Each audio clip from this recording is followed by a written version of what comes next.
ꯑꯍꯥꯟꯕꯃꯛꯇꯗ ꯃꯌꯥꯝ ꯄꯨꯝꯅꯃꯛꯄꯨ ꯇꯣꯟ ꯆꯅꯨꯅ ꯇꯔꯥꯝꯅ ꯑꯣꯛꯆꯕꯒ ꯂꯣꯏꯅꯅ ꯏꯀꯣꯛꯅꯧꯅ ꯈꯨꯔꯨꯝꯖꯔꯤ. ꯉꯁꯤꯁꯨ ꯃꯍꯧꯁꯥꯒꯨꯝ ꯌꯥꯝꯅ ꯅꯨꯡꯉꯥꯏꯕ ꯋꯥꯔꯤ ꯑꯃ ꯄꯨꯗꯨꯅ ꯂꯥꯛꯆꯔꯤ. ꯋꯥꯔꯤ ꯑꯁꯤꯒꯤ ꯃꯃꯤꯡꯅ ꯅꯤꯡꯒꯣꯜ ꯅꯩꯈꯥꯏꯕꯤ ꯃꯧ. ꯋꯥꯔꯤ ꯑꯁꯤꯕꯨ ꯏꯕꯤꯔꯛꯄꯅ ꯏꯆꯟꯕꯤ ꯃꯉꯥꯡ. ꯍꯧꯖꯤꯛ ꯋꯥꯔꯤ ꯑꯁꯤ ꯄꯥꯖꯔꯛꯂꯒꯦ, ꯃꯌꯥꯝ ꯄꯨꯟꯅ ꯇꯥꯃꯤꯟꯅꯔꯁꯤ. ꯃꯇꯝ ꯑꯃꯗ ꯃꯃꯥ ꯃꯄꯥ ꯂꯩꯇ꯭ꯔꯕ ꯃꯆꯤꯟ ꯃꯅꯥꯎ 4 ꯂꯩꯔꯝꯃꯤ. ꯅꯨꯄꯤꯅ 3ꯅꯤ, ꯑꯗꯨꯒ ꯑꯇꯣꯞꯄꯗꯨꯅ ꯅꯨꯄꯥꯅꯤ. ꯑꯇꯣꯝꯕ ꯑꯁꯤꯗꯤ ꯃꯄꯥꯕꯨꯡꯒꯤ ꯅꯨꯄꯤ ꯑꯇꯣꯝꯕꯤꯒꯤ ꯃꯆꯥꯅꯤ. ꯅꯨꯄꯤ ꯑꯇꯣꯝꯕꯤꯁꯨ ꯂꯩꯈꯤꯗꯕ ꯌꯥꯝꯅ ꯀꯨꯏꯔꯦ. ꯃꯆꯤꯟ ꯃꯅꯥꯎ ꯑꯍꯜꯒꯤ ꯃꯤꯡ ꯊꯥꯕꯜ ꯍꯥꯏꯅ ꯀꯧꯔꯝꯃꯤ. ꯌꯥꯏꯃꯒꯤ ꯃꯤꯡꯅ ꯁꯅꯥꯊꯣꯏ, ꯑꯇꯣꯝꯕꯤꯒꯤ ꯃꯤꯡꯅ ꯂꯤꯛꯂꯥ ꯀꯧꯔꯝꯃꯤ. ꯑꯗꯨꯒ ꯈ꯭ꯋꯥꯏꯗꯒꯤ ꯏꯇꯣꯝ ꯇꯣꯝꯕ ꯑꯁꯤꯒꯤ ꯃꯤꯡꯅ ꯇꯣꯝꯊꯤꯟ ꯍꯥꯏꯅ ꯀꯧꯔꯝꯃꯤ. ꯃꯆꯤꯟ ꯃꯅꯥꯎ ꯅꯨꯄꯤ 3 ꯑꯁꯤꯅ ꯑꯇꯣꯝꯕ ꯑꯁꯤꯕꯨ ꯑꯇꯣꯝꯕꯤꯒꯤ ꯃꯆꯥꯅꯤ ꯍꯥꯏꯗꯨꯅ ꯇꯣꯉꯥꯟ ꯇꯥꯅ ꯈꯜꯂꯝꯃꯤ. ꯃꯁꯤꯅ ꯅꯨꯄꯥ ꯑꯣꯏꯖꯔꯕꯁꯨ ꯏꯃꯨꯡ ꯃꯅꯨꯡꯒꯤ ꯊꯕꯛ ꯁꯤꯖꯤꯟꯅꯔꯝꯃꯤ. ꯃꯈꯣꯏꯒꯤ ꯑꯄꯥꯝꯕ ꯄꯥꯈꯣꯟꯁꯨ ꯊꯥꯔꯝꯃꯤ. ꯇꯣꯝꯊꯤꯟꯁꯨ ꯃꯆꯦꯁꯤꯡꯅ ꯍꯥꯏꯕ ꯈꯨꯗꯤꯡ ꯂꯣꯏꯅ ꯇꯧꯔꯝꯃꯤ. ꯇꯣꯝꯊꯤꯟ ꯄꯥꯈꯪ ꯐꯥꯔꯛꯂꯤ, ꯑꯗꯨꯕꯨ ꯃꯆꯦꯁꯤꯡꯒꯤ ꯃꯇꯥꯡꯗꯗꯤ ꯑꯍꯣꯡꯕ ꯑꯃꯠꯇ ꯂꯩꯇꯦ. ꯁꯅꯥꯊꯣꯏ ꯁꯨꯃꯥꯡ ꯃꯇꯣꯟ ꯑꯗꯨꯗ ꯐꯤ ꯁꯨꯔꯤ. ꯑꯗꯨꯗꯒꯤ ꯏꯃꯨꯡꯗ ꯂꯩꯕ ꯇꯣꯝꯊꯤꯟꯕꯨ ꯀꯧꯔꯛꯏ. "ꯏꯕꯨꯡꯉꯣ, ꯏꯕꯨꯡꯉꯣ, ꯇꯣꯝꯊꯤꯟ!" ꯇꯣꯝꯊꯤꯟ ꯏꯃꯨꯡꯗꯒꯤ ꯊꯣꯛꯂꯛꯏ. "ꯀꯩ ꯍꯥꯏꯒꯦ ꯆꯦ?" "ꯐꯤ ꯊꯥꯗꯣꯛꯅꯕ ꯏꯁꯤꯡ ꯑꯃꯠꯇ ꯂꯩꯔꯝꯗ꯭ꯔꯦ. ꯄꯨꯈ꯭ꯔꯤ ꯑꯆꯧꯕꯗꯒꯤ ꯏꯁꯤꯡ ꯈꯔ ꯍꯣꯜꯂꯣ, ꯈꯔ ꯊꯨꯔꯣ. ꯐꯤ ꯁꯨꯕ ꯂꯣꯏꯁꯤꯜꯂꯕꯅꯤ." "ꯍꯣꯏ ꯆꯦ." ꯇꯣꯝꯊꯤꯟ ꯕꯥꯔꯇꯤꯟ 2 ꯌꯥꯟꯗꯨꯅ ꯊꯣꯛꯂꯛꯏ. ꯂꯝꯕꯤꯗ ꯆꯠꯂꯤꯉꯩ ꯇꯨꯡꯗꯒꯤ ꯀꯧꯔꯛꯏ. "ꯑꯣꯏ, ꯀꯥꯏ ꯆꯠꯂꯤꯅꯣ?" ꯇꯣꯝꯊꯤꯟ ꯃꯇꯨꯡ ꯑꯣꯟꯊꯣꯔꯛꯏ. ꯃꯥꯒ ꯅꯨꯡꯁꯤꯅꯖꯕ ꯏꯆꯜꯅꯤ. ꯇꯣꯝꯊꯤꯟ ꯍꯪꯂꯛꯏ. "ꯅꯪꯗꯤ ꯀꯗꯥꯏ ꯆꯠꯂꯨꯏꯕ?" "ꯏꯃꯥꯒꯤ ꯄꯥꯈꯣꯜ ꯑꯃ ꯂꯥꯛꯄꯅꯤ." ꯃꯈꯣꯏ ꯑꯅꯤꯁꯨ ꯆꯠꯄ ꯍꯧꯏ. ꯏꯆꯟꯅ, "ꯀꯗꯥꯏ ꯆꯠꯀꯦ ꯇꯧꯔꯤꯅꯣ ꯕꯥꯔꯇꯤꯟꯗꯨꯒ?" "ꯄꯨꯈ꯭ꯔꯤ ꯑꯆꯧꯕꯗ ꯂꯥꯛꯄꯅꯤ. ꯆꯦꯌꯥꯏꯗ ꯐꯤ ꯁꯨꯍꯧꯕ. ꯊꯥꯗꯣꯛꯅꯕ ꯏꯁꯤꯡ ꯂꯩꯔꯝꯗ꯭ꯔꯦꯌꯦ. ꯈꯤꯇ ꯍꯣꯜꯂꯛꯎꯅ ꯂꯥꯛꯄꯅꯤ." "ꯏꯁ, ꯄꯨꯈ꯭ꯔꯤꯗ ꯑꯗꯨꯝ ꯄꯨꯊꯔꯒ ꯁꯨꯕ ꯌꯥꯕ ꯐꯤꯗꯨꯕꯨ ꯌꯨꯝꯗ ꯁꯨꯔꯒ ꯅꯪꯉꯣꯟꯗ ꯏꯁꯤꯡ ꯍꯣꯜꯍꯜꯂꯤꯅꯤꯅꯦ." "ꯍꯣꯏꯁꯦ, ꯌꯥꯔꯦ ꯇꯣ." "ꯅꯪꯒꯤꯗꯤ ꯑꯗꯨ ꯉꯥꯛꯇꯅꯤ. ꯅꯪꯁꯦ ꯀꯌꯥꯃꯨꯛ ꯌꯥꯝꯅ ꯋꯥꯍꯟꯕ ꯄꯥꯝꯕꯅꯣ ꯈꯪꯗꯦ. ꯏꯁꯤꯡꯗꯨꯅ ꯇꯦꯛꯆꯥꯎꯗꯨꯗ ꯄꯤꯛ ꯊꯟꯅ ꯍꯣꯜꯂꯤꯗꯨꯕꯨ ꯅꯪꯕꯨ ꯋꯥꯕꯒ ꯑꯃꯇ ꯈꯪꯗ꯭ꯔꯥ ꯍꯥꯏꯕꯅꯤ." "ꯋꯥꯗꯦꯗ." "ꯋꯥꯔꯝꯃꯔꯣꯏ. ꯅꯈꯨꯠꯀ ꯂꯣꯏꯅ ꯄꯧꯊꯣꯛꯏꯗꯣ. ꯑꯩꯅꯗꯤ ꯁꯣꯝꯗ ꯅꯨꯡꯁꯤꯗꯅ ꯋꯥꯍꯟꯅꯤꯡꯗ꯭ꯔꯤ, ꯑꯗꯨꯒ ꯅꯪꯅ ꯌꯥꯝ ꯋꯥꯖꯅꯤꯡꯉꯤꯁꯤꯅ." "ꯏꯆꯦꯒꯤ ꯃꯇꯦꯡ ꯇꯧꯕꯕꯨ ꯋꯥꯕ ꯀꯧꯕ꯭ꯔꯣ?" "ꯑꯩꯉꯣꯟꯗꯒ ꯐꯠꯇꯕ ꯇꯥꯍꯜꯂꯛꯀꯅꯨꯀꯣ. ꯅꯪꯒꯤ ꯏꯆꯦꯒꯤ ꯃꯒꯨꯟ ꯑꯩꯅ ꯂꯣꯏꯅ ꯈꯪꯕꯖꯥꯠꯅꯤ. ꯁꯤꯖꯤꯟꯅꯕ ꯏꯁꯤꯡꯗꯣ ꯍꯣꯟꯕꯗ ꯑꯗꯨꯝ ꯋꯥꯗꯧ ꯂꯩꯔꯦ. ꯃꯥꯒꯤ ꯐꯤꯗꯣ ꯄꯨꯈ꯭ꯔꯤꯗ ꯄꯨꯊꯔꯒ ꯑꯗꯨꯝ ꯁꯨꯕ ꯌꯥꯔꯤꯅꯤ. ꯃꯌꯥꯝ ꯄꯨꯝꯕꯁꯨ ꯂꯣꯏ ꯁꯨꯔꯤꯅꯤ. ꯑꯁꯤꯅ ꯃꯈꯨꯠ ꯑꯁꯦ ꯇꯠꯄ ꯃꯈꯩ ꯕꯥꯔꯇꯤꯟ ꯊꯥꯡꯗꯣꯏꯅꯤꯅꯦ. ꯏꯆꯦꯗꯣ ꯐꯤ ꯍꯣꯡꯗꯣꯛ ꯍꯣꯡꯖꯤꯟ ꯇꯧꯕ ꯋꯥꯔꯝꯒꯅꯤ, ꯑꯗꯨꯅꯅꯤ." "ꯑꯗꯨꯗꯅꯤ. ꯅꯪꯅꯅꯦ ꯍꯣꯟꯗꯣꯛꯄꯤꯕ ꯀꯩꯗꯧꯕ?" "ꯌꯥꯔꯦꯁꯦ, ꯇꯣꯛꯑꯁꯤ. ꯄꯨꯈ꯭ꯔꯤ ꯌꯧꯔꯦ. ꯅꯪꯕꯨ ꯀꯗꯥꯏꯗ ꯆꯠꯇꯣꯏꯅꯣ?" "ꯑꯁꯤꯗꯅꯤ. ꯑꯩꯁꯦ ꯋꯥꯗꯤ ꯌꯥꯝ ꯉꯥꯡꯅꯤꯡꯉꯕꯅꯤ, ꯑꯗꯣ ꯃꯇꯥꯡ ꯑꯃ ꯆꯥꯗ꯭ꯔꯦ.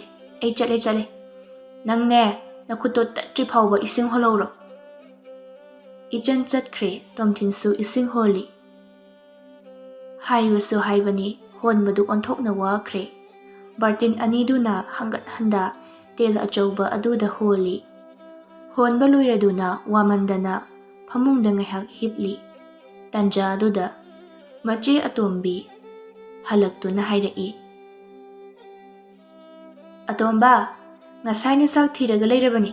ꯆꯥꯊꯣꯛꯎꯔꯣ." "ꯍꯣꯏ ꯏꯆꯦ ꯇꯣꯟ." ꯇꯣꯝꯊꯤꯟ ꯆꯥꯛ ꯑꯃꯨꯛ ꯆꯥꯊꯣꯛꯏ. ꯆꯥꯛ ꯆꯥꯔꯤꯉꯩ ꯇꯟꯖꯥ ꯑꯗꯨꯗ ꯃꯆꯦ ꯌꯥꯏꯃ ꯑꯃꯨꯛ ꯆꯪꯂꯛꯇꯨꯅ ꯍꯥꯏꯔꯛꯏ. "ꯏꯕꯨꯡꯉꯣ, ꯏꯁꯤꯡꯗꯣ ꯐꯤ ꯁꯨꯕꯗ ꯂꯣꯏꯈ꯭ꯔꯦ. ꯁꯤꯖꯤꯟꯅꯅꯕ ꯏꯁꯤꯡꯗꯣ ꯅꯪ ꯑꯃꯨꯛꯇ ꯍꯣꯜꯂꯨꯀꯣ." "ꯍꯣꯔꯦꯟ ꯅꯨꯡꯁꯥ ꯈꯤꯇꯪ ꯂꯩꯊꯔꯒ ꯍꯣꯜꯂꯒꯦ. ꯍꯧꯖꯤꯛꯇꯤ ꯆꯥꯛꯁꯨ ꯆꯥꯁꯤꯜꯂꯨꯔꯦ. ꯅꯨꯡꯁꯥꯁꯨ ꯂꯩꯈꯠꯂꯛꯑꯦ." ꯍꯣꯏ ꯍꯣꯏ ꯑꯗꯣ ꯀꯣꯜꯂꯤꯛ ꯆꯥꯝꯅꯕ ꯕꯥꯔꯇꯤꯟ ꯑꯅꯤꯇꯪꯗꯤ ꯂꯥꯈꯠꯂꯒ ꯊꯝꯃꯨ ꯍꯣꯏ ꯃꯆꯦ ꯌꯥꯏ ꯑꯃꯨꯛ ꯆꯠꯈ꯭ꯔꯦ ꯇꯣꯝꯊꯤꯟ ꯆꯥꯛ ꯆꯥꯕ ꯂꯣꯏꯔꯒ ꯏꯁꯤꯡ ꯑꯃꯨꯛ ꯁꯣꯛꯏ ꯀꯣꯜꯂꯤꯛ ꯆꯥꯝꯊꯣꯛꯂꯒ ꯐꯃꯨꯡꯗ ꯍꯤꯞꯂꯒ ꯂꯩꯔꯤꯉꯩ ꯇꯥꯟꯖꯥ ꯑꯗꯨꯗ ꯃꯄꯥꯟꯗꯒꯤ ꯃꯆꯦ ꯑꯍꯜꯅ ꯑꯃꯨꯛ ꯍꯪꯂꯛꯏ ꯏꯕꯨꯡꯉꯣ ꯏꯕꯨꯡꯉꯣ ꯑꯇꯣꯝꯕ ꯇꯥꯕ꯭ꯔꯣ ꯅꯪꯕꯣ ꯏꯁꯤꯡ ꯈꯤꯇ ꯄꯨꯔꯧꯍꯦ ꯅꯆꯦꯁꯤ ꯋꯥꯕꯅ ꯂꯣꯏꯔꯦ ꯁꯤꯗꯧꯔꯦ ꯇꯣꯝꯊꯤꯟ ꯍꯧꯒꯠꯇꯨꯅ ꯏꯁꯤꯡ ꯄꯨꯊꯣꯔꯛꯂꯒ ꯃꯆꯦꯗ ꯄꯤ ꯃꯆꯦ ꯑꯍꯜꯅ ꯍꯥꯏꯔꯛꯏ ꯑꯣꯟꯊꯣꯛꯅ ꯁꯥꯈ꯭ꯔꯦ ꯉꯁꯤꯁꯤꯁꯨ ꯃꯤ ꯉꯥꯡꯅꯕꯅ ꯃꯔꯣꯟ ꯑꯃ ꯋꯥꯔꯤꯕ ꯇꯣꯝꯊꯤꯟ ꯃꯆꯦ ꯑꯍꯜ ꯑꯁꯤ ꯁꯦꯟ ꯈꯣꯝꯃꯤ ꯏꯃꯨꯡꯒꯤ ꯁꯦꯜ ꯊꯨꯝꯒꯤ ꯃꯔꯝꯗꯗꯤ ꯃꯥꯅ ꯂꯣꯏꯅ ꯄꯥꯅꯕꯅꯤ ꯇꯣꯝꯊꯤꯟꯁꯨ ꯊꯕꯛ ꯁꯨꯕ ꯆꯠꯂꯤ ꯁꯦꯟ ꯄꯨꯝꯕ ꯃꯆꯦꯗ ꯂꯣꯏꯅ ꯄꯤꯁꯤꯜꯂꯤ ꯃꯆꯦ ꯑꯍꯜꯅ ꯍꯥꯏꯔꯛꯏ ꯅꯪ ꯆꯥꯛꯇꯤ ꯆꯥꯔꯕꯣ ꯊꯕꯛꯇꯤ ꯆꯠꯂꯔꯣꯏꯗ꯭ꯔꯥ ꯆꯠꯇꯣꯏꯅꯤ ꯆꯥꯛꯁꯨ ꯆꯥꯔꯦ ꯑꯗꯨꯗꯤ ꯏꯆꯦꯒꯤ ꯆꯥꯛꯇꯣ ꯑꯃꯨꯛꯇ ꯊꯤꯔꯛꯎ ꯉꯝꯗ꯭ꯔꯦꯅꯦ ꯍꯦ ꯅꯆꯦꯁꯦ ꯏꯕꯨꯡꯉꯣ ꯅꯣꯡ ꯍꯦꯛ ꯉꯥꯟꯕꯗꯒꯤ ꯊꯣꯛꯂꯨꯕꯅꯤ ꯆꯥꯛꯁꯨ ꯂꯥꯝꯕꯅ ꯂꯣꯏꯔꯦ ꯍꯣꯏ ꯏꯆꯦ ꯇꯣꯝꯊꯤꯟ ꯆꯪꯗꯨꯅ ꯃꯆꯦꯒꯤ ꯆꯥꯛ ꯊꯤꯔꯦ ꯃꯆꯦꯅ ꯆꯥꯕ ꯂꯣꯏꯕꯒꯤ ꯀꯣꯜꯂꯤꯛꯇꯨꯁꯨ ꯃꯥꯅ ꯂꯣꯏꯅ ꯐꯦꯡꯗꯣꯛꯂꯦ ꯑꯗꯨꯒ ꯉꯥꯏꯍꯥꯛ ꯐꯃꯨꯡꯗ ꯄꯣꯊꯥꯏ ꯃꯆꯦ ꯑꯇꯣꯝꯕꯤ ꯑꯃꯨꯛ ꯆꯪꯂꯛꯇꯨꯅ ꯍꯥꯏꯔꯛꯏ ꯑꯇꯣꯝꯕ ꯐꯃꯨꯡꯗ ꯑꯃꯨꯛ ꯂꯩꯔꯕꯣ ꯅꯪꯕꯣ ꯂꯥꯎꯁꯦ ꯏꯆꯦꯇꯣꯟꯗꯅꯦ ꯃꯇꯦꯡꯃꯨꯛꯇ ꯄꯥꯡꯉꯨ ꯂꯥꯎ ꯍꯣꯏ ꯏꯆꯦ ꯃꯆꯦꯇꯣꯟꯒꯤ ꯃꯇꯨꯡ ꯑꯃꯨꯛ ꯏꯜꯂꯛꯏ ꯃꯆꯦꯇꯣꯟꯒꯤ ꯄꯥꯈꯣꯟꯗꯨ ꯂꯣꯏꯔꯛꯄꯗ ꯃꯆꯦꯇꯣꯟꯅ ꯑꯃꯨꯛ ꯍꯥꯏꯔꯛꯏ ꯉꯥꯏꯍꯥꯛ ꯂꯩꯔꯗꯤ ꯊꯕꯛ ꯆꯠꯄ ꯃꯇꯝ ꯑꯃꯨꯛ ꯌꯧꯁꯤꯜꯂꯛꯂꯅꯤ ꯏꯁꯤꯡꯗꯣ ꯑꯝꯇ ꯍꯣꯜꯂꯝꯃꯨ ꯁꯤꯖꯤꯟꯅꯅꯕ ꯏꯁꯤꯡ ꯑꯃꯠꯇ ꯂꯩꯍꯧꯗ꯭ꯔꯕꯅꯤ ꯍꯣꯏ ꯏꯆꯦꯇꯣꯟ ꯇꯣꯝꯊꯤꯟ ꯏꯁꯤꯡ ꯑꯃꯨꯛ ꯍꯣꯜꯂꯝꯃꯤ ꯏꯁꯤꯡ ꯍꯣꯟꯕꯒꯤ ꯍꯨꯃꯥꯡ ꯐꯥꯎꯕ ꯍꯟꯖꯤꯟꯗ꯭ꯔꯤꯉꯩ ꯊꯕꯛ ꯁꯨꯕ ꯑꯃꯨꯛ ꯆꯠꯈ꯭ꯔꯦ ꯍꯧꯖꯤꯛꯇꯒꯤ ꯁꯨꯕ ꯑꯁꯤꯅ ꯊꯕꯛ ꯑꯁꯤ ꯅꯨꯃꯤꯗꯥꯡꯗ ꯂꯣꯏꯔꯝꯃꯤ ꯅꯨꯃꯤꯗꯥꯡ ꯇꯥꯔꯛꯂꯕ ꯃꯇꯝꯗ ꯇꯣꯝꯊꯤꯟ ꯍꯜꯂꯛꯏ ꯃꯆꯦꯇꯣꯟꯅ ꯆꯥꯛ ꯊꯣꯡꯗꯨꯅ ꯂꯩꯔꯝꯃꯤ ꯇꯣꯝꯊꯤꯟ ꯎꯕꯗ ꯍꯥꯏꯔꯛꯏ ꯑꯇꯣꯝꯕ ꯊꯕꯛ ꯍꯜꯂꯛꯑꯕ ꯍꯣꯏ ꯏꯆꯦꯇꯣꯟ ꯀꯔꯤ ꯏꯟꯁꯥꯡ ꯊꯣꯡꯗꯣꯏꯅꯣ ꯆꯝꯊꯣꯡ ꯊꯣꯡꯒꯦ ꯇꯧꯕꯅꯦ ꯑꯩꯗꯤ ꯍꯋꯥꯏ ꯂꯩꯕ꯭ꯔꯅ ꯈꯟꯕꯅꯤ ꯑꯃꯠꯇ ꯂꯩꯔꯝꯗ꯭ꯔꯦ ꯅꯪꯅꯦ ꯅꯈꯣꯡ ꯅꯈꯨꯠ ꯆꯥꯝꯗ꯭ꯔꯤꯉꯩꯗ ꯏꯪꯈꯣꯜꯗꯒꯤ ꯍꯋꯥꯏ ꯈꯔ ꯑꯝꯇ ꯍꯦꯛꯂꯛꯑꯝꯃꯨ ꯑꯩ ꯆꯥꯛꯈꯨꯝ ꯆꯪꯂꯨꯕꯒꯤ ꯅꯨꯡꯉꯥꯏꯇ꯭ꯔꯦ ꯇꯣꯝꯊꯤꯟ ꯋꯥꯗꯤ ꯌꯥꯝꯅ ꯋꯥꯔꯕꯅꯤ ꯑꯗꯨꯕꯨ ꯄꯣꯂꯥꯡ ꯑꯗꯨ ꯄꯥꯏꯔꯒ ꯏꯪꯈꯣꯜꯗ ꯆꯪꯈ꯭ꯔꯦ ꯃꯆꯦꯇꯣꯟꯅ ꯍꯥꯏꯕ ꯊꯕꯛ ꯑꯗꯨ ꯂꯣꯏꯁꯤꯜꯂꯝꯃꯤ ꯏꯔꯨ ꯃꯥꯏꯊꯖꯊꯣꯛꯏ ꯑꯗꯨꯒ ꯐꯃꯨꯡꯗ ꯃꯃꯤꯠ ꯎꯏꯁꯤꯜꯂꯒ ꯍꯤꯞꯊꯕꯇ ꯉꯥꯏꯔꯤ ꯃꯆꯦ ꯑꯍꯜ ꯊꯝꯕꯥꯜꯅ ꯑꯃꯨꯛ ꯀꯧꯔꯛꯏ ꯂꯤꯛꯂꯥ ꯂꯤꯛꯂꯥ ꯑꯩꯈꯣꯏ ꯑꯇꯣꯝꯕ ꯍꯜꯂꯛꯈ꯭ꯔꯕꯣ ꯇꯣꯝꯊꯤꯟꯅ ꯑꯣꯏꯅ ꯈꯨꯝꯃꯤ ꯑꯩ ꯍꯜꯂꯛꯑꯦ ꯏꯆꯦ ꯐꯃꯨꯡꯗ ꯂꯩꯌꯦ ꯊꯝꯕꯥꯜ ꯇꯣꯝꯊꯤꯟꯒꯤ ꯃꯅꯥꯛꯇ ꯆꯪꯂꯛꯏ ꯑꯗꯨꯒ ꯍꯥꯏꯔꯛꯏ ꯍꯩꯃꯥ ꯍꯤꯞꯄꯒ ꯂꯩꯔꯕ ꯅꯪꯗꯤ ꯂꯥꯛꯑꯣ ꯂꯥꯛꯑꯣ ꯇꯥꯗ ꯇꯣꯝꯕꯤꯅꯧꯒꯤ ꯁꯦꯟꯗꯣꯏꯗꯣ ꯂꯧꯕ ꯏꯕꯥꯅꯤ ꯆꯠꯃꯤꯟꯅꯔꯨꯁꯤ ꯅꯨꯃꯤꯗꯥꯡꯁꯤꯗ ꯑꯩ ꯏꯊꯟꯇ ꯆꯠꯄ ꯅꯨꯡꯉꯥꯏꯇ꯭ꯔꯦ ꯍꯜꯂꯛꯑꯒꯅꯦ ꯒ꯭ꯌꯥꯟ ꯇꯥꯅ ꯍꯤꯞꯄꯣ ꯍꯣꯏ ꯏꯆꯦ ꯇꯣꯝꯊꯤꯟ ꯑꯃꯨꯛ ꯍꯧꯒꯠꯂꯛꯏ ꯊꯝꯕꯥꯜꯒ ꯄꯨꯟꯅ ꯂꯥꯛꯏ ꯊꯝꯕꯥꯜ ꯂꯝꯕꯤ ꯑꯗꯨꯗ ꯆꯠꯅ ꯆꯠꯅ ꯍꯥꯏꯔꯛꯏ ꯑꯩꯅ ꯑꯌꯨꯛ ꯅꯨꯡꯊꯤꯟꯗ ꯆꯠꯄꯗꯣ ꯃꯥꯁꯦ ꯁꯨꯡꯊꯦꯡ ꯍꯦꯛ ꯊꯦꯡꯅꯗꯕ ꯊꯕꯛ ꯆꯠꯂꯤꯒ ꯑꯃ ꯇꯧꯏꯒ ꯑꯗꯨꯅꯅꯦ ꯅꯨꯃꯤꯗꯥꯡꯗ ꯍꯦꯛꯇ ꯑꯣꯏꯅ ꯂꯧꯔꯗꯕꯅꯤ ꯍꯣꯏ ꯏꯆꯦ ꯃꯈꯣꯏ ꯑꯅꯤꯁꯨ ꯊꯕꯛꯇꯨ ꯆꯠꯂꯨꯔꯒ ꯍꯜꯂꯛꯏ ꯇꯣꯝꯊꯤꯟ ꯃꯔꯩ ꯌꯦꯠꯅꯕꯁꯨ ꯈꯔ ꯇꯥꯔꯛꯏ ꯅꯨꯃꯤꯗꯥꯡꯗ ꯁꯦꯟꯗꯣꯏ ꯂꯧꯕ ꯂꯥꯛꯏ ꯍꯥꯏꯗꯨꯅ ꯇꯣꯝꯕꯤꯅꯧꯒꯤ ꯅꯨꯄꯤꯅ ꯍꯥꯏꯔꯛꯏ ꯊꯝꯕꯥꯜꯁꯨ ꯆꯥꯅꯕ ꯄꯥꯎꯈꯨꯝ ꯑꯗꯨꯝ ꯈꯨꯝꯂꯝꯃꯤ ꯁꯦꯟ ꯑꯗꯨꯗꯤ ꯂꯧꯔꯛꯂꯦ ꯇꯣꯝꯊꯤꯟ ꯃꯌꯨꯝ ꯍꯦꯛ ꯌꯧꯕꯒ ꯇꯨꯝꯊꯈ꯭ꯔꯦ ꯃꯆꯦꯁꯤꯡꯅ ꯆꯥꯛ ꯆꯥꯔꯝꯗꯥꯏ ꯍꯧꯗꯣꯛꯄꯗꯨ ꯐꯥꯎꯕ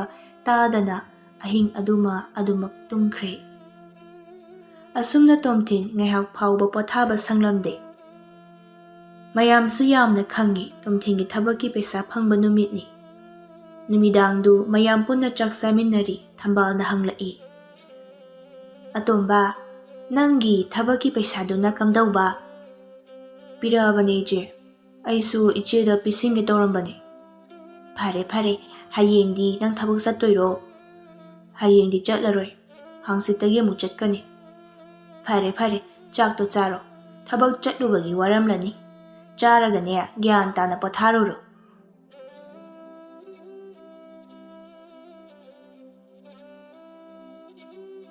ꯇꯣꯝꯊꯤꯟ ꯋꯥ ꯑꯃꯠꯇ ꯉꯥꯡꯂꯝꯗꯦ ꯃꯊꯪꯒꯤ ꯅꯨꯃꯤꯠꯀꯤ ꯅꯨꯡꯊꯤꯟ ꯑꯗꯨꯅꯤ Tomthinna Ichanbu unanaba ngaiduna leirammi. Ichansu Tomthingi manakta lai. Kayam kuirage. Tomthin Ichanda haifet yinglaga. Phanayamna kuireda ide. Ichansu phamtharai. Khara su ngaidawnida. Tomthin Purikhaudagi sen khara puthoraklaga Ichanda pirai. Ichalsu sendu lauraga hairai. Sumaina ne khara tungsindradi. Hayengwai ibani chara henba phawba yaribani. Nang haira nache mayamduna khak ngaire thaktaba haibabu. Khangdeda punsise karino. Aigidi ichene. Ichena hairakpa thabakta ngammoi haibasu ngamde. Nangnabudi adumaina khaliba. Mi afaba oibagira natragana pangbagira khangde. Ado insinbagi wadi nate aigise. Nangi ichesingna tawriba sumaina. Hayengwai aingondadi tawba yaroi. Nangna thabak suragane sen amatta paidabado nungaite. Sigi seldagi khara payu. Nangna sizinnaramdai iche khoida sum hangbado tandro nangbo. Tomthin Ichanda haifet yingi. Aina sel paibase kaigino khangde. Hekta laukhiba. Kamai torino khangde. Aina losilaga thamba sumanba moina. Lana su ubiba. Nangonda sum thamlaga tungsiluda. Nangonda leiba selbu chapmane kaino. Tomthin phanglakpa seldu saruk khara lauthok hobani. Ataina macheda pikhraga lauthok hoba sarukna Ichanda pibani. Ichana paisa sing adu tungsinbani. Tomthindi thabak suba chatlabasu makhutta sel amatta paide. Pairabasu mache singna hekta lawi. Yamna luna thupna thabak tawbasu Tomthindi kaya haizade. Ichana Tomthinda haifet yinglaga hairai. Nangse phai haidoira pangi haidoira ai khangdreda. Aise kaishu natida kaishu khalunu. Phataba insinbagi wade nate. Ado noina chesingna nangonda tawrido kharadi henmale. Tawrisi yemu sibu pakhang amagi phibamni hai. Nayanga ikang kangaga chaba thakpa menman somta taramaroi. Wahaiduna penjareda nangna hairido aisu khangi. Aisu ichesingi mawongse khangi. Adubu moidi aigi icheni. Aina hundokluba sungamloi. Moina hundokpirakpadi khangde. Isagidine kaishu khanbide. Hayengwai nangna khoida leiraga yam thakidawrini. Ainadi nupaga yamna thokaningaga. Pura thamoi pepa nupa oire leiramini side. Tomthindu noi Ichansu noi. Makoi anisu wari watai ngahak saraga mayumda halaknari. Ichansu mama lukhrabina yokpani. Mama macha ani changdana sen tali. Chaba thakpadi wate. Mama macha khak leiri haiduna mini henjilakpa yaba Ichannate maching amani. Matam kharagi matungni Tomthinsu hanagi hana adumak mache sing aduga leiri. Handaksi mahak pothaba matam watli mayangsu hina kangli. Masidagi Tomthin masangamdre. Mana masangamdabagi phamungda ngahek pothaba aduda mache singna ngangli. Mache yai masana thoina. Nupa machani dumangai onthokre. Nagankre. Aikhoi phawba magi sumainane isase pete. Thabak amata haige tawbase haifam hek leite asingba. Nganglibadu tabada Tomthin masa fana ngamdrabasu pathaningbaga phawdri. Masa adu ngamda phamungdagi hagalai. Mangonda tholai. Karino khangde. Leiminaraga thabak amata kanadrabadi. Kaidonarunege. Leiminadrasu yaina. Yarakta ngangladuna nganglambani Tomthin tapna machida hairai. Ichi yai. Ai kaidaro haibano. Nare haidaine. Adum tumlaga leiru chalo.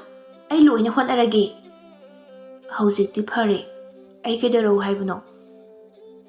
Sizinanaba ising amatta leitrabani. Ising holu chalo. Tomthin wa ngangdana lai. Ising bartin anidu pairaga lambida chatli. Masa adudi ngamdabana loire. Mit mai bang sagatli. Makuk sungaure. Kaino, Nasa ngamde hairaga potharaga leigidi haidраga ising sokpa muk laisina. Nakandagi Chanu hairakpani Tomthin ichanda yenglai mamit kadu ingang ngang le Tomthindo. Nangdi kadai chapleiba? Ibema nang sina chatlagada leirabra khangde. Aina tholokpa khuding hekta thengnei. Amta tokho yarese. Namit kadu pungangang silena. Noi imungdo nang natradi ising sokpiningai mi senta leitrabo. Naba farida. Housing ay hagtum lubani. Adugi uramni. Sasilaw. Makoy ani du chat pa hawi. Ichanna. Nachindo thirakano khangaba. Nang budu maina leiradi sinam namba khangda. Nang budu maina leiradi sibam nabam khangdana sirani ne. Nasado ngamdradi ngamdre haidana kok haiba kedauge. Hairini. Iche singna potharaga leyu haibani. Je aisu mangwanda wai teibani. Mana wa khara ngangbududa aido hiplega leiba sum talaba. Ngangni yemadi mina masangamdebagi pothabadu phawba hekta pothahaningdraduna nganglibani. Ado nangbu kharasu tasini usinadaba kaidoge haibanida. Mangwanda ngangba wadubu ai kaduda kayam lapnaduna tasinnarodorige. Apang hairisini apang sangsar sida khwai pangba mi ama puthora u hairadine nang puthokpa yarani bungo. Yarese pukhri yore nang karai chatoino chatluro. Aisu ising soga changkhrage. Ai kuiroi sidani ngaihak ngairamgero. Ngairaroige ai adum yumda chakhrage. Asina supare kaina nasaktuga chatlo dudi. Aisune changage khara potharaga leyu. Ai hidak semlaga nangi namanaba ngamu mama ma leibadudane pirake. Nachi singda khangalunu. Hoi cholo. Ichan chatkre Tomthin ising soklaga lai ngamda isingdu thanglaga lai. Nupa machani kanthi puthokduna ising adu thanglai. Thongan changlakpada khudi haifet thi tungdagi mache tona laurai. Hai, tuba tare ne. Masu sangsilai Tomthin ising bartindu ngaihak thammi sora ma sangdo hondoi. Mache ton liklana hairai. Yare ai thangbirage. Yarani cheton ai dum yoksilamage. Aina thangage hairadi thangage dana. Nangbu nare hairadi phamungda phajana potharaga leiba kaidauge. Amuk soingamdana wanthara adi aikhoida muk dasatana ba thabak se yamna silida. Ising bartinsu machina thangkhre Tomthinsu sangkhre. Ngasaidagi tawriba ngangliba mayam adu ichana thabak halakpada loina uhori tasu tahori. Hairiba wado tasengna machi amana manau amabu nungsibagi seksinbibagi ngangba natte. Ichan mathanta khale. Moine khalise moise sumaina sum leidoksi mangai. Biba amase mathantani haise moi khangdra malene. Hayeng wai chakobidradi ningon chakoba numitta mayamna chatnabu uraga mapi zoro tani di khangdri. Adubudi aina mogi yumsida changda sangkhige aduga khangniba. Natraga nupa sina khara pangbasida themaga yani kaina khanbra khangdi. Adubudi khangnidana mi usitaba saradana salla aikhoi nupada mana sumaina ngangba yabro. Machinda solaga ichan sakhre. Somdana Tomthin imungda changkhre sana thoina amuk ngangba haurai. Ising bartin anikhak su haibasisu yamna ngamdra male. Machi sina oina thanghalaga lai. Liklana muk khumlai. Masangamdre haibani che matek sima khaktani aina thanglakpa. Khara pothara sano naba muk henjila adi aikhoidani wadoise. Khara su khangba tamgadabani onthokna su ayu saukre. Likla imungda changkhre sana thoi. Mache tanaba amuk ngangduna leihawi. Tomthin taningdrabasu adum taba tare nabadi khudakta adumak phahankhre. Numidangi matamdu mayam pulap chak sari thambalna hanglai. Atomba nang nasangamde haibadudi khara pharaba. Phare je. Nangbu nahalido karigino ꯑꯉꯥꯡ ꯃꯆꯥꯁꯨ ꯅꯠꯇꯦ. ꯅꯁꯥꯅ ꯂꯣꯏꯅ ꯈꯪꯂꯒ ꯎꯔꯕ ꯉꯥꯛꯇꯅꯤ. ꯃꯇꯨꯡ ꯃꯅꯥꯎꯗꯤꯅꯦ ꯅꯁꯥꯅ ꯅꯁꯥꯗ ꯈꯔ ꯁꯦꯝ ꯁꯥꯗꯅꯅꯦ ꯇꯧꯅꯦ ꯅꯪꯕꯣ. ꯊꯕꯛ ꯆꯤꯟꯕꯅꯤꯅ ꯌꯦꯡꯕꯁꯨ ꯁꯪꯗꯦ ꯇꯧꯔꯤꯁꯦ. ꯇꯣꯝꯊꯤꯟ ꯋꯥ ꯉꯥꯡꯗꯦ, ꯆꯥꯛ ꯑꯗꯨꯝ ꯆꯥꯏ. ꯊꯝꯕꯥꯜꯅ ꯃꯈꯥ ꯇꯥꯔꯛꯏ. ꯑꯩꯁꯦ ꯁꯦꯟꯗꯣꯏ ꯂꯧꯕ ꯑꯃꯨꯛꯇ ꯆꯠꯃꯤꯟꯅꯔꯨꯁꯤꯔꯅ ꯍꯥꯏꯒꯦ ꯇꯧꯕꯅꯤ. ꯅꯪꯕꯨ ꯅꯁꯥꯗꯣ ꯍꯦꯟꯖꯤꯜꯂꯛꯀꯗ꯭ꯔꯣ? ꯉꯝꯒꯗꯕ ꯅꯠꯇ꯭ꯔꯣ? ꯉꯝꯅꯤꯌꯦ ꯆꯦ, ꯆꯠꯂꯨꯁꯦ. ꯍꯣꯏ, ꯑꯗꯨꯗꯤꯅꯦ ꯆꯥꯛ ꯇꯣꯛꯂꯒꯅꯦ ꯍꯥꯏꯐꯦꯠ ꯌꯧꯁꯤꯜꯂꯨꯔꯁꯤ. ꯉꯁꯤꯗꯤꯅꯦ ꯂꯥꯎ ꯈꯣꯡꯅꯕꯒ ꯑꯃꯠꯇ ꯌꯥꯎꯔꯔꯣꯏ. ꯉꯁꯥꯏꯅꯅꯦ ꯑꯩꯅ ꯅꯨꯃꯤꯗꯥꯡ ꯑꯣꯏꯅ ꯂꯥꯛꯀꯦ ꯍꯥꯏꯔꯝꯂꯕꯅꯤ. ꯍꯣꯏ ꯏꯆꯦ.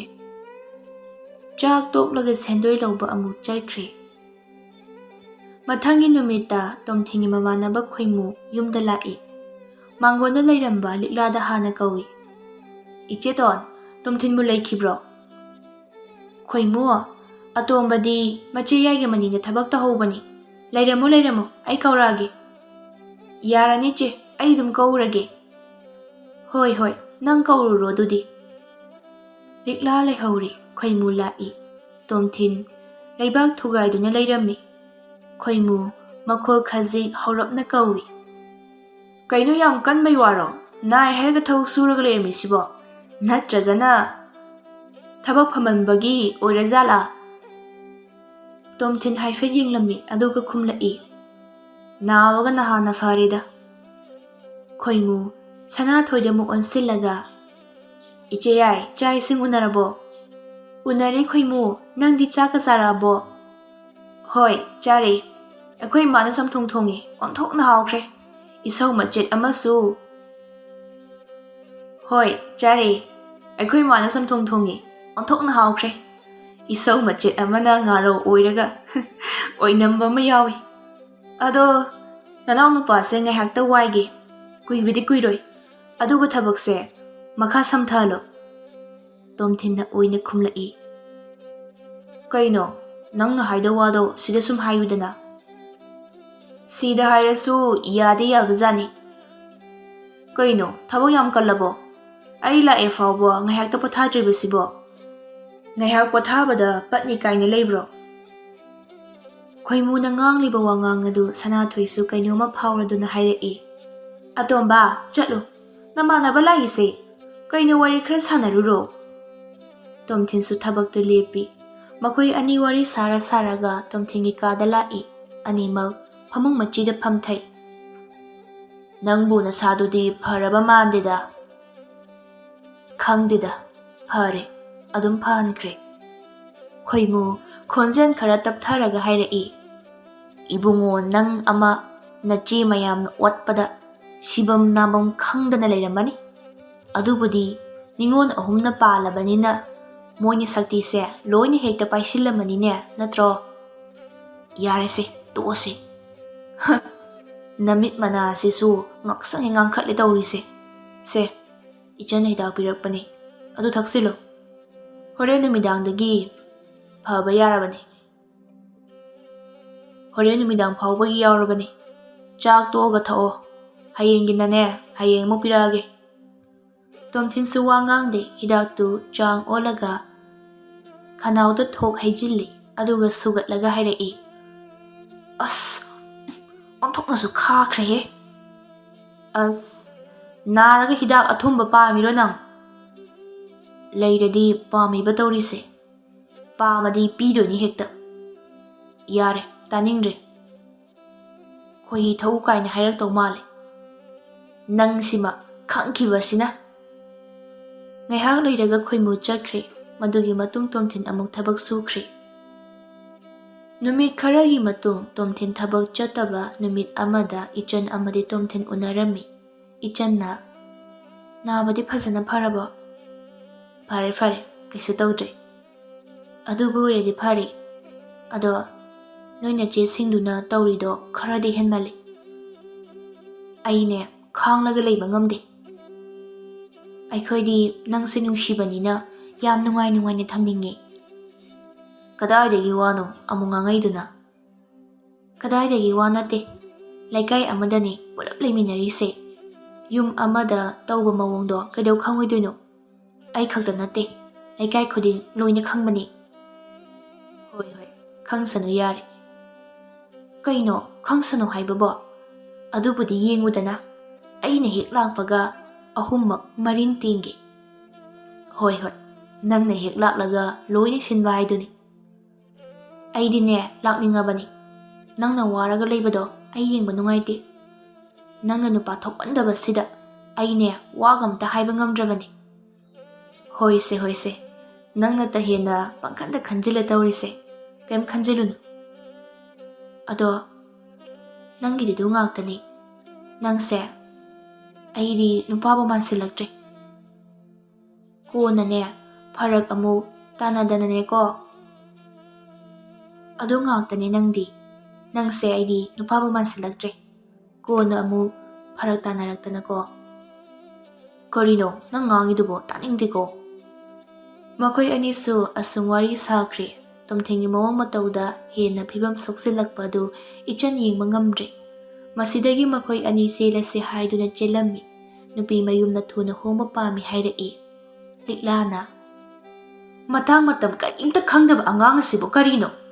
ꯑꯉꯥꯡꯁꯨ ꯑꯣꯏꯔꯤꯕ, ꯃꯊꯛꯇ ꯃꯆꯦ 3 ꯑꯃꯁꯨ ꯂꯩꯔꯤꯕ꯫ ꯌꯨꯝ ꯄꯥꯟꯕ ꯍꯥꯏꯕꯒꯁꯦ ꯌꯥꯝꯅ ꯂꯥꯏꯅ ꯈꯜꯂꯤꯅꯤ ꯃꯣꯏꯅ꯫ ꯍꯧꯖꯤꯛꯇꯒꯤ ꯍꯧꯅ ꯌꯨꯝ ꯄꯥꯜꯂꯒ ꯍꯌꯦꯡꯋꯥꯏ ꯅꯥꯇꯩ ꯆꯥꯔꯛꯇ꯭ꯔꯕꯗꯤ ꯑꯩꯉꯣꯟꯗ ꯑꯃꯠꯇ ꯌꯥꯎꯍꯟꯕ ꯌꯥꯔꯣꯏꯀꯣ꯫ ꯊꯝꯕꯥꯜꯅꯁꯨ ꯍꯥꯏ꯫ ꯍꯥꯏꯁꯨ ꯍꯥꯏꯕꯅꯤ ꯑꯇꯣꯝꯕ, ꯋꯥꯈꯜ ꯑꯣꯟꯊꯣꯛꯅ ꯇꯥꯈꯤꯗ꯭ꯔꯦ ꯅꯪꯁꯦ꯫ ꯏꯃꯨꯡ ꯑꯁꯦ ꯏꯃꯥ ꯄꯥꯕ ꯂꯩꯕꯁꯨ ꯅꯠꯇꯦ, ꯈꯤꯇꯪ ꯐꯤꯕꯝ ꯐꯒꯠꯅꯕ ꯍꯥꯏꯗꯅ ꯍꯣꯠꯅꯔꯤ꯫ ꯃꯁꯤꯗ ꯅꯪꯅ ꯅꯨꯄꯤ ꯑꯃꯨꯛ ꯆꯦꯟꯁꯤꯜꯂꯛꯑꯦ꯫ ꯍꯧꯖꯤꯛ ꯂꯨꯍꯣꯡꯕꯁꯨ ꯆꯪꯂꯛꯀꯗꯧꯔꯤꯕ ꯁꯦꯟꯁꯦ ꯑꯉꯥꯡ ꯅꯠꯇꯦ꯫ ꯑꯃꯔꯣꯝꯗ ꯅꯪꯗꯤ ꯅꯨꯄꯥꯅꯤ ꯐꯔꯦ, ꯑꯩꯈꯣꯏꯗꯤ ꯅꯨꯄꯤꯅꯤ꯫ ꯅꯤꯡꯉꯣꯜ 3ꯒꯤ ꯑꯎꯟꯄꯣꯠ ꯍꯥꯏꯕ ꯑꯃꯁꯨ ꯂꯩꯔꯤ꯫ ꯋꯥꯈꯜ ꯑꯗꯨꯛ ꯌꯥꯎꯗ꯭ꯔꯤꯕꯗꯨꯕꯨ ꯀꯔꯤꯒꯤꯅꯣ ꯅꯪꯅ?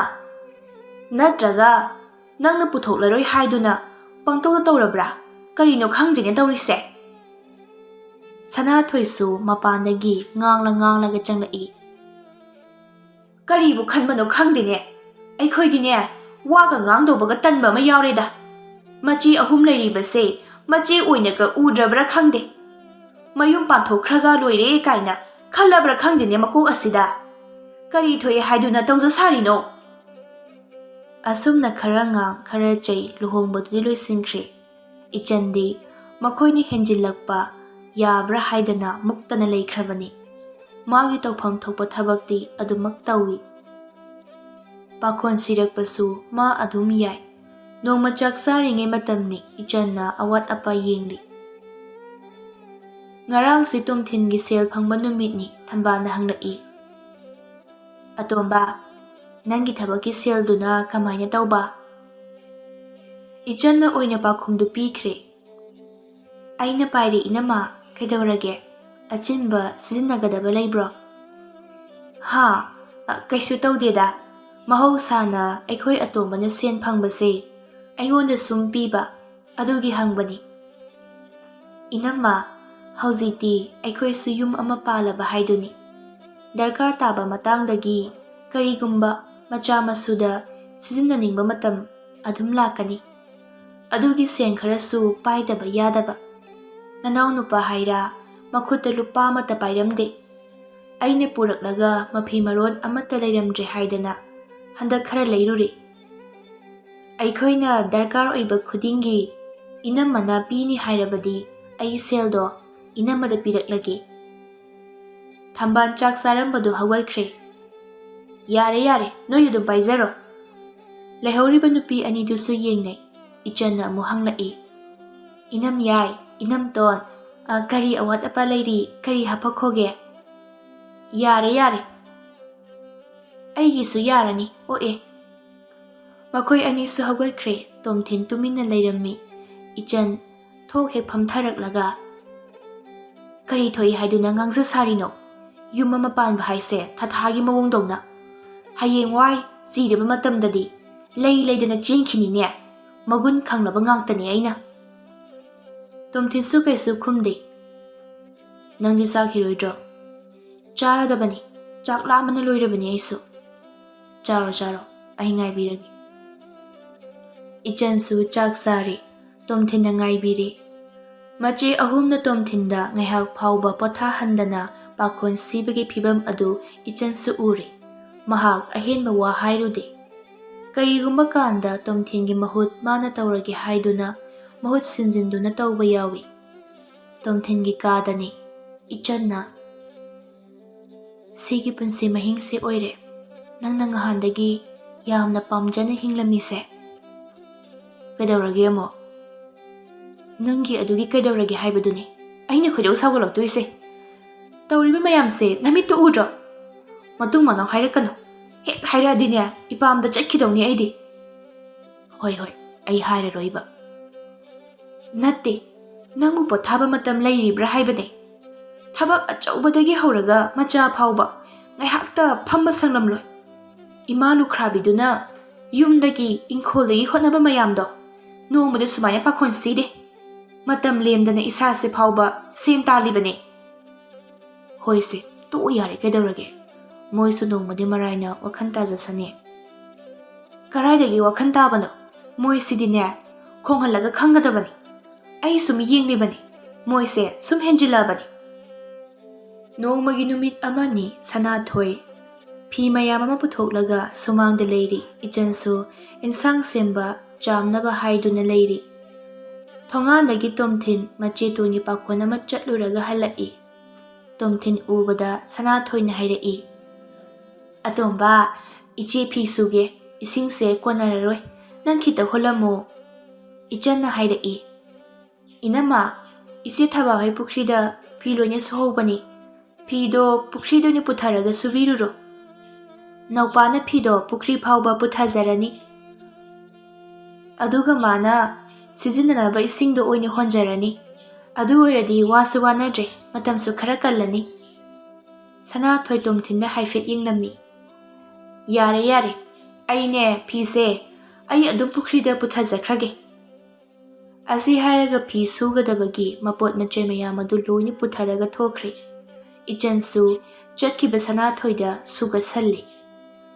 Numit adugi chak saringai tanja aduni ichanna thambalda hairai. Inamma kari kari awatapa lairige kari hapauge. Ichan ensang hapna hairai. Inamhan sizinanaba ising nungti numit khudingi pukhri achawbadagi honbase matam sumangi wasu wari. Numidang kolik chamada konadaba matamsu adum yawi. Nahansu naupa ibani chatlaga amuksu urini. Aduna aikhoigi awang thangbagi pukhri ase phajana sengdoklaga thamlasi. Ising sindok sinjin tawraga adum sizinaba yani. Adu oirabadi wanararoi. Ning tamnasu sizinarani. Adagi nanaw nupase migida thabak suraga sel wana tandoi saru. Lairiba inkhol mayam ase koirabadi seldi kumkumgi watana adum phangni. Thambalna hairai. Aine thabak yamna chili khitang komakanda khanarasi. Adugidi aine loina tawrage inamhangi thabakto adum tawbiro. Thabak suba migi khusumanka aine loina piradabani. Mathangi numit aduda ichan thabak hekta hauki. Mosillaga lairamba ising adu loina sengdokre. Inkholda mana masing thaba hokre. Ichangi mawang mataw asida makhoi ahumdi ichangi mamangda Tomthinda wa ngangba phauba talle. Ichan amadi Tomthin punna thabak chathokringai matam aduda makhoi machin manaw ahum pullaga wari sanari. Mau nina tawrisina chahina nauriba. Ngangtho saktorakpana marona mahairiba. Thogalonda mi se hekta hatline. Sanathoina hairakpani liklana muk hairai. Aidine maga onsinaba yamna tali. Mangonda wa ngangbase karigumba kanda kiba ma yaurabani aidi. Aikhoi atombada wa mata haidrabani ai. Magi wangangse thaksi kasi kaidrasu karaidano ma usittaba ma yauri. Thambalna makhoi anigi marak thatna hairai. Aidine isana khara tansinjare. Asina yum hekta pankhradabani. Noi anidi yana yanaba laiminahauko. Sanathoina ichena paisa talaga aikhoini yum sida thammi. ꯑꯩꯈꯣꯏꯅ ꯌꯨꯝ ꯄꯥꯟꯕ ꯀꯥꯟꯗꯗꯤ ꯑꯋꯨꯡꯄꯣꯠꯇꯣ ꯀꯃꯥꯏꯅ ꯇꯧꯕ? ꯅꯣꯏꯒꯤ ꯑꯋꯨꯡꯄꯣꯠꯇꯨꯅ ꯀꯔꯤꯅꯣ? ꯑꯩꯒꯤꯁꯦ ꯂꯣꯏꯔꯀꯥꯟꯗ ꯈꯟꯅꯕ ꯇꯥꯔꯦꯗꯅ꯫ ꯂꯤꯛꯂꯥꯅ ꯑꯗꯣ ꯉꯥꯏꯈꯣ, ꯃꯥꯗꯤ ꯃꯊꯟꯇꯅꯤ, ꯑꯩꯈꯣꯏꯗꯤ ꯑꯍꯨꯝꯅꯤ꯫ ꯀꯩꯅꯣ, ꯑꯩꯈꯣꯏ ꯑꯍꯨꯝꯅ ꯇꯧꯕ ꯌꯥꯕ ꯊꯕꯛ ꯈꯤꯇ ꯇꯧꯁꯤ ꯀꯩꯅꯣ? ꯊꯝꯕꯥꯜꯅ ꯀꯩꯅꯣ ꯑꯩꯈꯣꯏꯅ ꯇꯧꯗꯣꯔꯤꯕꯁꯤꯕꯣ? ꯃꯥꯅ ꯉꯥꯡꯂꯛꯄ ꯋꯥꯗꯨꯗ ꯀꯩꯗ ꯀꯛꯂꯒ ꯈꯨꯝꯂꯨꯗꯣꯏꯅꯣ? ꯑꯩꯈꯣꯏꯅ ꯍꯦꯟꯅ ꯑꯋꯣꯠ ꯑꯄꯥ ꯁꯥꯔꯒ ꯃꯤꯃꯥꯡꯗꯅꯦ ꯐꯠꯇꯕ ꯇꯥꯔꯒ ꯇꯣꯛꯅꯕꯅꯤ꯫ ꯁꯅꯥꯊꯣꯏꯅ ꯑꯗꯣ ꯑꯩꯅ ꯍꯥꯏꯔꯤꯁꯤꯅꯤ, ꯃꯥꯒꯤꯁꯦ ꯊꯛꯁꯤ ꯈꯥꯁꯤ ꯀꯥꯏꯗ꯭ꯔꯕꯁꯨ ꯀꯔꯥꯏꯗꯅꯣꯃ ꯎꯁꯤꯠꯇꯕ ꯑꯃ ꯌꯥꯎꯔꯤ ꯍꯥꯏꯗꯅ, ꯑꯁꯤꯗꯅꯦ ꯄꯨꯊꯣꯛꯄ ꯉꯝꯃꯗꯤ ꯌꯥꯔꯕꯅꯤ꯫ ꯊꯝꯕꯥꯜꯅ ꯉꯝꯃꯣꯏ, ꯅꯣꯏꯒ ꯃꯥꯒꯅꯦ ꯃꯥꯟꯅꯕ ꯌꯥꯔꯣꯏ꯫ ꯃꯤꯗꯤꯅꯦ ꯆꯍꯤ ꯅꯧꯔꯁꯨ ꯀꯛ ꯀꯛ ꯂꯥꯎꯔꯕ ꯈꯪꯂꯦꯗꯅ꯫ ꯃꯃꯥ ꯂꯨꯈ꯭ꯔꯥꯕꯤ ꯑꯗꯨꯒ ꯁꯦꯟ ꯇꯥꯜꯂꯒ ꯆꯥꯕ ꯊꯛꯄ ꯋꯥꯠꯇꯅꯅꯦ ꯂꯩꯀꯥꯏꯗ ꯃꯃꯥꯏ ꯐꯧꯔꯥꯃꯨꯛ ꯄꯥꯛꯂꯒ ꯍꯤꯡꯂꯛꯂꯤꯕꯁꯤꯅꯤ꯫ ꯑꯁꯤꯗꯅꯦ ꯋꯥꯈꯜ ꯑꯗꯨꯝ ꯇꯥꯔꯣ꯫ ꯑꯗꯨꯒꯤ ꯁꯔꯨꯛꯄꯨꯗꯤꯅꯦ ꯑꯋꯨꯡꯄꯣꯠ ꯇꯨꯡꯁꯤꯜꯂꯨ, ꯑꯗꯨꯒꯅꯦ ꯅꯌꯨꯝ ꯉꯟꯅ ꯉꯟꯅ ꯄꯥꯟꯊꯣꯛꯈꯣ꯫ ꯑꯉꯥꯡꯁꯨ ꯑꯃꯠꯇ ꯅꯠꯇ꯭ꯔꯦ, ꯅꯅꯦꯝꯄꯣꯛꯀꯅꯦ ꯂꯣꯏꯅ ꯂꯥꯟ ꯁꯣꯛꯅꯔꯨꯔꯣ꯫ ꯁꯤꯗ ꯁꯣꯛꯅꯕꯅ ꯀꯥꯟꯅꯔꯔꯣꯏ, ꯍꯌꯦꯡꯋꯥꯏ ꯑꯃꯨꯛ ꯐꯪꯍꯧꯗ꯭ꯔꯗꯤꯅꯦ ꯄꯨꯟꯁꯤ ꯆꯨꯞꯄ ꯑꯁꯤꯒꯤ ꯑꯉꯥꯡ ꯑꯁꯤꯒꯤ ꯃꯈꯨꯠꯇ ꯇꯥꯖꯁꯅꯤ꯫ ꯁꯅꯥꯊꯣꯏꯅ ꯍꯪꯂꯛꯏ ꯉꯥꯏꯈꯣꯅꯦ ꯏꯆꯦ, ꯍꯌꯦꯡꯋꯥꯏ ꯑꯩꯈꯣꯏ ꯑꯇꯣꯝꯕꯁꯦ ꯑꯩꯈꯣꯏꯒꯁꯦ ꯆꯥꯛꯀꯧꯕ ꯍꯥꯏꯕ ꯑꯃꯠꯇ ꯂꯥꯛꯑꯣꯏꯗꯣꯏꯖꯥꯠꯂꯣ? ꯂꯤꯛꯂꯥꯅ ꯅꯍꯥꯟ ꯃꯈꯩꯅ ꯅꯧꯄꯥꯅꯤ ꯈꯟꯗꯅ ꯅꯨꯡꯁꯤꯕ ꯉꯝꯗ꯭ꯔꯒ ꯍꯧꯖꯤꯛꯇ ꯆꯥꯛꯀꯧꯕꯒꯤ ꯋꯥꯒꯁꯨ ꯑꯃꯨꯛ ꯍꯧꯗꯣꯔꯛꯏꯌꯦ꯫ ꯁꯅꯥꯊꯣꯏꯅ ꯑꯗꯨꯒꯤ ꯅꯠꯇꯦꯍꯦ ꯅꯪꯁꯨ, ꯃꯤ ꯎꯄꯥꯕꯨ ꯀꯩꯗꯧ ꯅꯨꯡꯁꯤꯔꯣꯏꯗꯣꯏꯅꯣ? ꯅꯨꯡꯁꯤ ꯀꯩꯅꯣ?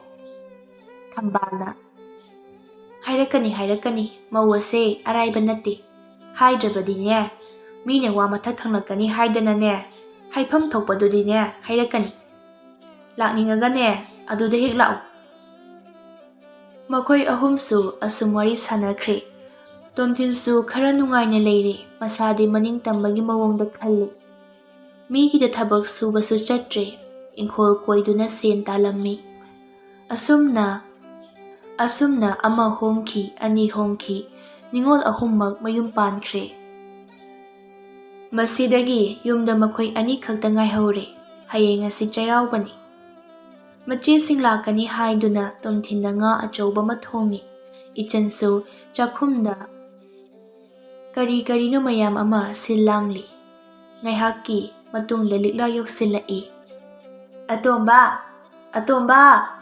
ꯍꯣ ꯑꯇꯣꯝꯕ, ꯏꯆꯦ ꯂꯥꯛꯑꯦꯅꯦ ꯅꯪꯕꯣ꯫ ꯇꯣꯝꯊꯤꯟ ꯆꯦꯟꯊꯣꯔꯛꯏ꯫ ꯑꯦ ꯏꯆꯦꯇꯣꯟ ꯂꯥꯛꯑꯣ, ꯏꯆꯦꯇꯣꯟ ꯂꯥꯛꯑꯦ꯫ ꯏꯆꯟꯁꯨ ꯊꯣꯛꯂꯛꯏ꯫ ꯄꯨꯔꯛꯏꯕ ꯄꯣꯠꯇꯨ ꯇꯣꯝꯊꯤꯟꯅ ꯏꯃꯨꯡꯗ ꯄꯨꯁꯤꯟꯈ꯭ꯔꯦ꯫ ꯏꯆꯟ ꯅꯣꯛꯃꯤ ꯍꯥꯏꯔꯛꯏ, ꯏꯅꯝꯇꯣꯟ ꯌꯧꯔꯛꯑꯦꯗꯅ꯫ ꯆꯥꯛ ꯏꯁꯤꯡꯒ ꯉꯁꯥꯏꯅ ꯂꯣꯏꯔꯕꯅꯤ, ꯂꯥꯛꯑꯣ ꯐꯤ ꯍꯥꯟꯅ ꯑꯃꯨꯛꯇ ꯍꯣꯡꯉꯨꯈꯤꯁꯦ꯫ ꯂꯤꯛꯂꯥꯁꯨ ꯅꯣꯛꯂꯒ ꯍꯣꯏꯅꯦ, ꯏꯆꯟꯅ ꯊꯣꯡꯕ ꯆꯥꯗ ꯀꯨꯏꯔꯦ, ꯉꯁꯤꯗꯤꯅꯦ ꯍꯦꯛꯇ ꯆꯥꯊꯔꯨꯔꯒꯦ ꯍꯥꯏꯗꯨꯅ ꯂꯥꯛꯑꯕꯅꯤ꯫ ꯃꯈꯣꯏ ꯑꯅꯤꯁꯨ ꯅꯣꯛꯂꯒ ꯏꯃꯨꯡꯗ ꯆꯪꯈ꯭ꯔꯦ꯫ ꯉꯥꯏꯍꯥꯛꯀꯤ ꯃꯇꯨꯡ ꯑꯇꯣꯞꯄ ꯑꯅꯤꯗꯨꯁꯨ ꯂꯥꯛꯏ꯫ ꯃꯌꯥꯝ ꯍꯔꯥꯎ ꯍꯔꯥꯎꯅ ꯆꯥꯛ ꯏꯁꯤꯡ ꯆꯥꯃꯤꯟꯅꯩ꯫ ꯆꯥꯛ ꯏꯁꯤꯡ ꯆꯥꯕ ꯂꯣꯏꯔꯒ ꯃꯧꯄꯥꯒꯤꯅꯤ ꯍꯥꯏꯗꯨꯅ ꯃꯆꯦꯁꯤꯡꯅ ꯈꯨꯗꯣꯟ ꯑꯃꯃꯝ ꯄꯨꯔꯛꯄꯗꯨ ꯐꯛ ꯑꯃꯗ ꯁꯥꯡꯅ ꯊꯥꯔꯒ ꯄꯤꯔꯤ꯫ ꯄꯨꯝꯅꯃꯛ ꯊꯃꯣꯏꯗ ꯅꯨꯡꯁꯤꯕ ꯑꯃ ꯐꯥꯎꯔ ꯃꯥꯜꯂꯦ꯫ ꯃꯄꯤ ꯏꯔꯥ ꯆꯦꯜꯂꯤ꯫ ꯇꯣꯝꯊꯤꯟ ꯃꯆꯦ ꯑꯍꯜꯕꯨ ꯈꯨꯔꯨꯝꯃꯤ꯫ ꯊꯝꯕꯥꯜ ꯇꯣꯝꯊꯤꯟꯒꯤ ꯃꯀꯣꯛꯇ ꯅꯥꯟꯊꯕꯤꯔꯗꯨꯅ ꯍꯥꯏꯔꯛꯏ, ꯃꯥꯡꯒꯣꯜ ꯑꯣꯏꯌꯨ ꯏꯄꯥꯁꯤꯗꯤ, ꯇꯧꯔꯨꯕ ꯊꯕꯛ ꯈꯨꯗꯤꯡꯗ ꯅꯃꯥꯏ ꯄꯥꯛꯄꯗ ꯑꯣꯏꯌꯨ꯫ ꯃꯃꯥꯡꯊꯛꯇ ꯏꯆꯦꯅ ꯅꯪꯉꯣꯟꯗ ꯍꯥꯏꯈꯤꯕꯗ ꯁꯣꯏꯈꯤꯕ ꯂꯥꯟꯈꯤꯕ ꯌꯥꯎꯔꯕꯁꯨ ꯉꯁꯤ ꯍꯥꯏꯕ ꯅꯨꯃꯤꯠ ꯑꯁꯤꯗꯒꯤ ꯅꯪ ꯏꯆꯦꯕꯨ ꯉꯥꯛꯂꯣꯀꯣ꯫ ꯅꯨꯡꯉꯥꯏꯔꯣ, ꯏꯄꯥꯁꯤꯗꯤ ꯑꯐꯕꯇ ꯑꯣꯏꯔꯁꯅꯨ꯫ ꯃꯊꯪꯗ ꯁꯅꯥꯊꯣꯏꯗ ꯑꯃꯨꯛ ꯈꯨꯔꯨꯝꯃꯤ꯫ ꯁꯅꯥꯊꯣꯏꯁꯨ ꯇꯣꯝꯊꯤꯟꯒꯤ ꯃꯀꯣꯛꯇ ꯅꯥꯟꯊꯕꯤꯗꯨꯅ ꯍꯥꯏꯔꯛꯏ, ꯁꯦ ꯍꯧꯒꯠꯂꯣ꯫ ꯃꯃꯥꯡꯊꯛꯇ ꯏꯆꯦꯅ ꯅꯪꯉꯣꯟꯗ ꯉꯥꯡꯈꯤꯕ ꯆꯩꯈꯤꯕ ꯃꯌꯥꯝ ꯑꯗꯣ ꯅꯪ ꯏꯆꯦꯕꯨ ꯑꯃꯨꯛꯇ ꯉꯥꯛꯎꯀꯣ꯫ ꯀꯔꯤꯒꯨꯝꯕ ꯏꯆꯤꯟ ꯏꯄ꯭ꯋꯥꯒꯤ ꯃꯔꯛꯇ ꯑꯃꯛꯄ ꯋꯥꯈꯜ ꯃꯆꯦꯠ ꯑꯃ ꯂꯩꯔꯝꯂꯕꯁꯨ ngasi ichegi thamoidagi tarakpa taseng-tasengba pirang asina loinamak chamthokpa oiresanu. Punsi nungsangba ana ayek yaudaba oiyuko. Ichegi thamoidagi sengna ichena piba borni. Sanathoi mapidu taithoi. Mathangda liklada muk khurumi. Liklasu tomthingi makukta nanthabiraga hairai. Sese ngasidagidi ipagi punsida leiramba phatta hauthi dasa langban awa ana khudingmak isor nangna lawsinbiyu. Mamang thakta iche tona nangi thamoi sohankhiba tanja yawkhrabasu nang ichembu ngaklammu. Ngasi ichegi thamoida leiriba ipabu nungsiba asina taseng-tasengba makta oirabadi ipagi punsi hena nungaiba ana ayek amatta yaudaba punsi haibado oiresanu. Mapu ibungo aigi ipagi nungaiba saruk khaktamak pibiyuko.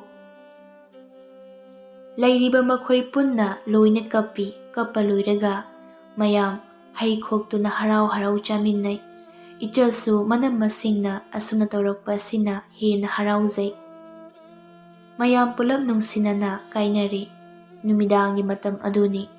Ichana sakhumda chak chanaba kauba changlakpada tomthin adu phamungda sumdring phamlaga leirammi. Mamittagi mapisu tare. Ichan sangsinduna tomthingi nakanda phamthai. Kaidaurage kaplibadubo onthokpanida. Onthokna thamoi sonkraba haiduni nupanabo. Icha ai ngasidi yam harawinihi. Punsida asuk yamna harawba nungaiba numitse ai amuk phawba thengnadri. Aina hek khanglakpadagine ichesingna moigi thamoidagi tholakpa mawpa aibu nungsiba wahai machindagi tabase ai yamna harawi. Ai haifam khangde. Haifam khangdana harawi. Isorbusu yamna thagatningi. Nangbusu yamna thagatningi. Khangdre ai sase haraubana piek thalle. Kari haina fondokadabano haibu faw ai khangdre. Harawi haiduna hanjin hainingba phawi. Lahanbu landrabadi aikhoigi inakta adum lakchagadaba ngaktani. Pumnamak ase laludabagi thokpa ngaktani. Ningon singi mapamse nungsiba pumbagi haurakfamni. Yumnak sagai onkhrabi ningol singna mapamda lakpada amurak haiba leite anirak haiba leite. Laiba khudingi pukning nungsiba tattana adumak phawi. Machin manaw punna leiminakhiba ado adumak ningsingi. Aisu mangai. Imaga aiga punna leiminakhiba mikup khuding ningsingi. Adubu nungsiba mayam ase thadoklamlaga kari oirakani khangdaba mafam amada anauba punsi ama haururani haiduna laklibani. Ningol mapokse araiba natte. Icha nangna haiba khudingmak yamna chumi. Ainane isor magi mafamda nangbu aigi oina phanghanbibagidamak nungdi numit khudingi thagatpa phongdoklibani. Ho ne isorda thagatpana kanaruye. Ngasai ayuktagi koichen chenbada ai isase loina soktharabani. Chaksarose lau nganta pothanaba. Hoi. Makhoi anisu chak sakhre. Asumna makhoi ningol ahumso wakhan tarakle. Nungsinana leire. Ningon chakauba adusu makhoi pulap punduna ngamjaba khudon tauduna nungaina pali. Matam kharagi matung ichangi machanupa ama pokle. Ningol ahummak ichangi seba taunaba haiduna yum aduda pulap leirammi. Mayanupa asibu mani ahumna munaduna launa mahotnari. Sanathoi angang pamlaga mangonda leiri. Nungsibana ihase taurisi yengune. Is mamai macha asiga onthonga nungsikreda saita. Tanja duda thambal tholai. Aina angangse mamagi manakta leihaude haidana khallini. Ibema angang dong hek pammadi yare. Nungsit nungsaga pangphu phuhanba yaponte. iya narakani. Kadayno se, aingon amta piro. Karino iche, iche na ngasay makai pamlibaduni. Hauzik na haktane, iyaga laybasida, amta yerakano. Ngasay makai pammi kaina. Hai, pammido kuiba nate, khangaba. Kadayno se, angang dom tapiro. Hai ma, wado kanang nganglakano iche. Angang manakungane amata yadaba tare. Soiba yaba iya natiye. Natra macha, ha, natro. Ontok na sunung sikreda. Tanja aduda likla changlai. Yadi sida layram ledana. Ase haraga mangon machida layriba maikhet adu may okthoi aduga kakhalai. Kadayno se, iyado somdam da piro. Nasigine iya pamdribani ay. Atombi ay angang se pambata ngairi. Nang ne ngayhak layraga pam.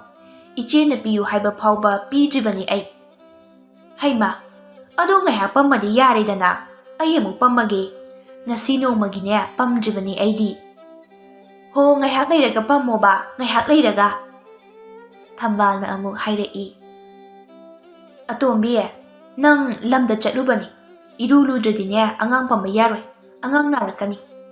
Aduga yaima chatlo. Ichan ne chak lamamani. Nang chak thonguro. Angang se nauribani. Masaga ne sohan bayaba nate. Kaday angang dengon da piro. Yaroy mi iche nangbo ngayhak ta pamkhigi ay. Ontho da ngang nakreda masigi angang sidi. Likla na mong hayrai. Iche ani dine nasigi pamlabani. Ay dine sungpam hek pamdribani. Ay hana mong tapamgi kadayno. Nakoy nayado mo laknaraga layrabrani he. Makoy ahumo yengthorai ichangi mamani. Thambal na koksili. Ine kakhalao pida sida hekta pamo. Kadayno na he. Ay sudo amukta yenge. Ine se may sida layre. Likla na may piraga ukthoi ichangi mama aduso angang adugi manakta sang silai. Sanatoy angang adu sinay. Kaday. Is, nung sireda onthok na aygi su sidi. Kuiraga mani singse oina mansila ine sidiya. Makoy mayamdo makon thok na pulap noi. Asum na mayam punamak nung si Chana na haraw na laymin na kirami. Ichan amade tom tinsu macha siga punna nungay na pan kirami.